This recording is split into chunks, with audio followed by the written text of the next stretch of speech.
दोस्तों, ईरान ने खौफनाक पलटवार किया है। अमेरिकी ठिकानों पर ताबड़तोड़ मिसाइलें दागी हैं। साथ ही होर्मुज में दुश्मन से जुड़े जहाजों को ईरान ने फोड़ दिया है। यूएई के 2 जहाजों पर अटैक हुआ है। वहीं यमन ने सऊदी अरब के आभा इंटरनेशनल एयरपोर्ट पर हमला किया है। 24 घंटे के अंदर हूथियों ने सऊदी अरब से बदला लिया है और बाब अल मंडेब स्ट्रेट को भी बंद करने की बात कह दी और अब जंग का नया फ्रंट खुलता हुआ दिख रहा है। खबरों पर आते हैं, पूरे अपडेट आपको बताएंगे। सबसे पहले इस खबर को देखिए। क्रैडल के हवाले से लिखा है, ईरानी सेना ने घोषणा की है कि उसने ईरान पर बार बार हो रहे अमेरिकी हमलों के जवाब में कुवैत में अमेरिकी सैन्य ठिकानों पर ड्रोन हमले किए हैं। इन हमलों में communication system, fuel depot, patriot air defence system, control tower और गोला बारूद रखने की जगहों को निशाना बनाया गया है। इतनी सारी जगहों पर ईरान ने एक साथ हमला किया है। बयान में यह भी कहा गया है कि ईरान के कई सैन्य ठिकानों पर मिसाइल हमलों के बाद ईरानी नौसेना ने एक दुश्मन अमेरिकी जहाज पर क्रूज मिसाइलें दागी हैं। ईरानी सेना ने चेतावनी दी है कि उसके जवाबी हमले जारी रहेंगे और इस बात पर जोर दिया है कि भविष्य में दुश्मन की आक्रामकता के स्तर के हिसाब से और पूरी ताकत के साथ जवाब दिया जाएगा। यानी कि जिस तरीके से अमेरिका हमला करेगा, अमेरिका को जवाब भी बिल्कुल उसी तरीके से यहाँ पर ईरान देता हुआ दिखाई दे रहा है। क्रैडल के हवाले से एक और खबर है जिसमें बताया जा रहा है कि फुटेज में इस्लामिक रिपब्लिक पर अमेरिका के नए हमलों के बाद के हालात दिखाई दिए हैं। इनमें ईरान का केशमा आइलैंड और सरावन शहर और देश का तटीय इलाका शामिल है, जहां पर वॉशिंगटन के हमलों में आम नागरिकों की नावें आग की भीड़ चढ़ गई हैं। यानी कि अमेरिका जो हमला कर रहा है वो सिविलियन नावों पर कर रहा है, उनके घरों पर कर रहा है, उनके आसपास की जगहों पर कर रहा है। लेकिन जब ईरान हमला करता है तो वो सीधे अमेरिका के बेसेस उड़ा देता है।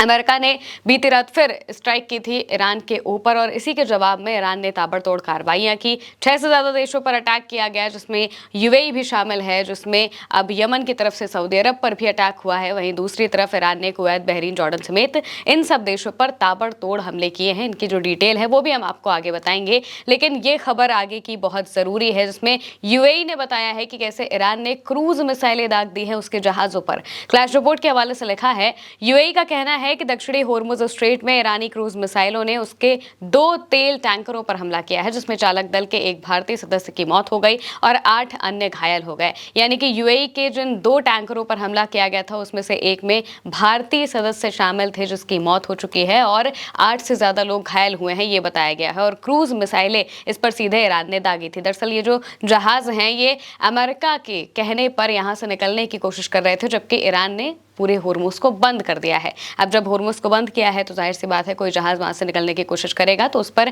ईरान हमला करेगा ही करेगा, और यही यहां पर हुआ भी है। क्लैश रिपोर्ट के हवाले से आगे बताया गया है कि दक्षिणी पूर्व ईरान में अमेरिकी हवाई हमलों की फुटेज जारी हुई और इसके बाद होर्मुज रिपोर्ट के हवाले से इस पूरे हमले की डिटेल को बहुत अच्छे तरीके से बताया गया है। ये आपको बता देते हैं। होर्मुज रिपोर्ट के हवाले से लिखा है, अमेरिका और ईरान के बीच लगातार तीसरी रात सीधे हमले हुए हैं। ईरान ने होर्मुज स्ट्रेट और उसके आसपास के जहाजों पर गोलीबारी की। बहरीन, कुवैत, कतर, जॉर्डन और ओमान में अमेरिकी ठिकानों की ओर मिसाइलें और ड्रोन दागे हैं। वहीं अमेरिकी सेना ने ईरान के दक्षिणी तट पर कई जगहों पर हमले किए हैं। आईआरजीसी नेवी ने कहा कि 2 तेल टैंकरों को निशाना बनाया गया है और उन्हें बेकार कर दिया गया। इन टैंकरों ने कथित तौर पर नेविगेशन सिस्टम बंद कर दिए थे, बार बार दी गई चेतावनियों को नजरअंदाज किया था और बारूदी सुरंगों वाले इलाके से होते हुए एक अनऑथोराइज्ड रास्ते से गुजरे थे।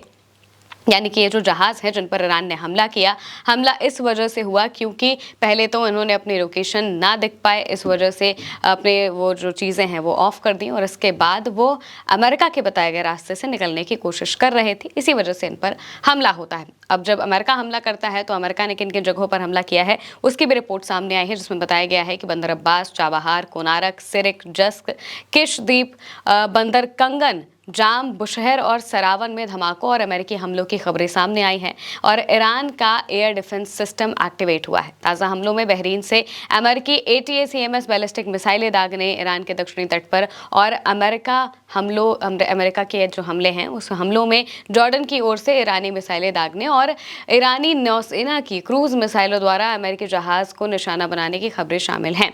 IRGC ने नए बयानों में दावा किया है कि उसने बहरीन में US 5th फ्लीट के फ्यूल टैंकों में आग लगा दी दी है और Patriot radar, air control radar, sea RAM early warning radar system और बिना चालक वाली गाइडेड नावों के कंट्रोल और मॉनिटरिंग सेंटर को नष्ट कर दिया है। साथ ही उन्होंने कहा है कि जवाबी कार्रवाई अभी भी जारी है, जिसमें 1 नंबर पर बहरीन से यूएस ATACMS जमीन से मार करने वाली बैलिस्टिक मिसाइलों को लॉन्च किया गया। ईरानी तटीय इलाकों पर यूएस का हमला हुआ और जॉर्डन की ओर ईरानी मिसाइलें जाते हुए दिखाई दी। ईरानी नौसेना ने दुश्मन यूएस जहाज को निशाना बनाते हुए क्रूज मिसाइलें लॉन्च की है। ये सबसे बड़ी जो चीजें हैं ये होते हुए यहाँ पर दिखाई दी हैं और लगातार ऐसी ही जो हमले हैं वो ईरान की तरफ से किए जा रहे हैं, अमेरिका की तरफ से भी किए जा रहे हैं और हमलों का दौर जारी है। इन हमलों के बीच में कहीं से भी ये नहीं समझ आ रहा है कि आखिर ये हमले कब रुकेंगे, किस तरह से रुकेंगे और हमले हो क्यों रहे हैं। हमले होने की वजह यह है कि यहाँ पर जो अमेरिका है वो अब खुलकर सामने आ गया है कि उसे होर्मुज स्ट्रेट का कंट्रोल चाहिए। डोनाल्ड ट्रंप ने बोल दिया है कि हमें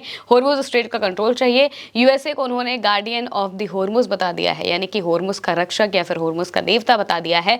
और तो और ये भी कहा है कि होर्मुज के इलाके में वो टोल लगाएंगे, वो यहाँ से पैसे कमाएंगे, ये बता दिया है। सोचिए अमेरिका कितनी दूर है, लेकिन मिडिल ईस्ट के देश कहीं से भी आगे ना बढ़ पाए, ईरान आगे ना बढ़ पाए, इस वजह से अमेरिका यहाँ पर अब अपना ब्लॉकेड भी शुरू कर रहा है।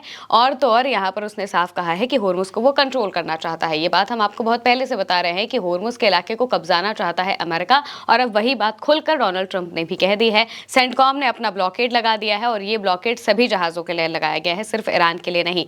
इससे पहले जब अमेरिका ने ब्लॉकेड लगाया था तो वो सिर्फ और सिर्फ ईरान के जहाज के लिए लगाया था, लेकिन अब जो सेंटकॉम का बयान सामने आया है उस बयान में ये बताया गया है कि अब ये जो ब्लॉकेड लग रहा है ये सभी जहाज़ों के लिए लग रहा है, जिसका मतलब ये है कि अब यहाँ पर जो है वो हमले और तेज़ हो जाएंगे। वहीं दूसरी तरफ जो सऊदी अरब है, सऊदी अरब ने बीते दिन हमला किया था यमन में, सना एयरपोर्ट पर हमला किया था, हूथी को जहाज को रोकने के लिए किया था, जिसमें ईरान का एक जहाज वहां पर उतरने की कोशिश कर रहा था और उसी जहाज को रोकने के लिए यह हमला यमन की जो सऊदी समर्थित गवर्नमेंट है उनकी सेनाओं ने किया। इसके जवाब में अब 24 घंटे के अंदर ही हूथियों ने सीधे सऊदी अरब के एयरपोर्ट पर और एक एयरबेस पर हमला कर दिया है। होर्मुज रिपोर्ट के हवाले से इसकी खबर सामने आई है। खबर में कहा गया है कि हूथियों ने यमन से सऊदी अरब की ओर 6 मिसाइलें दागी हैं। 6 मिसाइलें दागी उन्होंने खामिस मुशैत में आभा इंटरनेशनल एयरपोर्ट और किंग खालिद एयरबेस को निशाना बनाया। यह हमला सना इंटरनेशनल एयरपोर्ट पर सऊदी हमले के जवाब में किया गया है और कई सालों में सऊदी अरब पर हूथियों का ये पहला बड़ा मिसाइल हमला है। प्रेस टीवी के मुताबिक हूथी संगठन के एक सीनियर अधिकारी ने चेतावनी दी है कि बाब अल मंडेब को भी होर्मुज स्ट्रेट की तरह बंद कर दिया जाएगा और दावा किया गया है कि तेल की कीमतें बढ़कर 200 प्रति डॉलर बैरल हो जाएगी, यानी कि इतने भयानक तरीके से तेल के दाम बढ़ जाएंगे अगर बाब अल मंडेब को बंद किया। इसके साथ में ही एक तस्वीर सामने आती है जिसमें किंग खालिद एयरबेस के इलाके से धुआं उठता हुआ दिखाई दिया गया है। सऊदी अरब के रक्षा मंत्रालय ने कहा है कि उसके एयर डिफेंस सिस्टम ने हूथियों द्वारा देश के दक्षिणी इलाके की ओर दागी गई बैलिस्टिक मिसाइलों को रोक दिया और स्थिति नियंत्रण में है। सऊदी अरब का कहना है कि अभी स्थिति नियंत्रण में है, लेकिन जिस तरीके से यमन के हूथी संगठन ने हमला किया है, यहाँ पर सऊदी अरब पर हमला किया है, तो अब ये एक जंग का नया फ्रंट खुलता हुआ दिखाई दे रहा है। और सबसे बड़ी बात यह है कि जो यमन में मौजूद सऊदी समर्थित गवर्नमेंट है वो इस वजह से ईरान के प्लेन को रोकना चाह रही थी, क्योंकि उन्हें ऐसा लगता है कि ईरान के प्लेन में भरकर हूथियों को देने के लिए मिसाइलें और बाकी के जो साजो सामान है मिलिट्री से जुड़ा हुआ वो सब आता है, जिसके जरिए जो हूथी संगठन है वो इस जंग में शामिल हो जाएं और वो हमला कर सके बाकी के देशों पर। ये साफ तौर से बताया जा रहा है। लेकिन अब यहाँ पर जो चीज़ें चल रही हैं उसमें ये पता चल रहा है कि अभी मौजूदा वक्त में एक तरफ ईरान है जो कि 6 देशों से अकेले लड़ रहा है, वहीं दूसरी तरफ जो अब यमन में हूथी संगठन है उसने भी इस जंग में एंट्री कर ली है और वो साफ तौर से कह रहे हैं कि हम बाब अल मंडेब को बंद कर देंगे और इसके साथ में ही बहुत बड़े तरीके से अपना जो बदला है वो लेते हुए दिखाई देंगे। अब यहाँ पर ये जो जंग है ये नए तरीके से आते हुए दिखाई दे रही है। कहीं भी इस जंग के निकलने का कोई भी आयाम नजर नहीं आ रहा है, क्योंकि दोनों ही देश अपनी अपनी बातों पर अड़े हुए हैं और हमले लगातार जारी हैं। फिलहाल के लिए मेरे अनिक महिमा के साथ इस खबर में इतना ही। आप देखते रहिए उल्टा चश्मा।